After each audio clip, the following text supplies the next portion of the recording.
President KTR గారిపై ED అధికారులు case నమోదు చేసినట్టు కొన్ని బ్రేకింగ్ అప్డేట్స్ వస్తున్నాయి.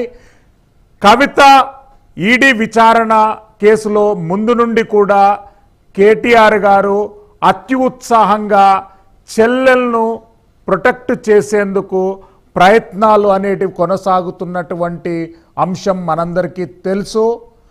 డ్యూటీస్ డిశ్చార్జ్ చేస్తున్నటువంటి పబ్లిక్ సర్వెంట్స్ను అడ్డుకున్నారనేటటువంటి నెపంతో ఆ అభియోగంతో బీఆర్ఎస్ వర్కింగ్ ప్రెసిడెంట్ కేటీఆర్ గారిపైన కూడా ఈడీ అధికారులు కేసు నమోదు చేసినట్టు కొన్ని బ్రేకింగ్ అప్డేట్స్ వస్తున్నాయి. ఈ కేసుకు సంబంధించిన వివరాలు ఇంకా పూర్తిగా రాలేదు.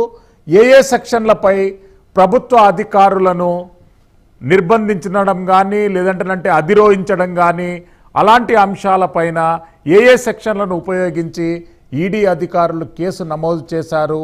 ఇది స్థానికంగా ఉన్నటువంటి లా అండ్ ఆర్డర్ పోలీసులకే ఫిర్యాదు ఇచ్చేటటువంటి లీగల్ ఫ్రేమ్ అయితే కనిపిస్తుంది. కంప్లైంట్ కాపీ డీటెయిల్స్ అని రావాల్సిన అవసరం ఉంది. ఇది చాలా పెద్ద బ్రేకింగ్గా భావించవచ్చు. బీఆర్ఎస్ పార్టీ వర్కింగ్ ప్రెసిడెంట్ మాజీ మంత్రి కేటీఆర్ పైన కూడా ఈడీ అధికారులు కేసు నమోదు చేశారనేటటువంటి అప్డేట్స్ వస్తున్నాయి.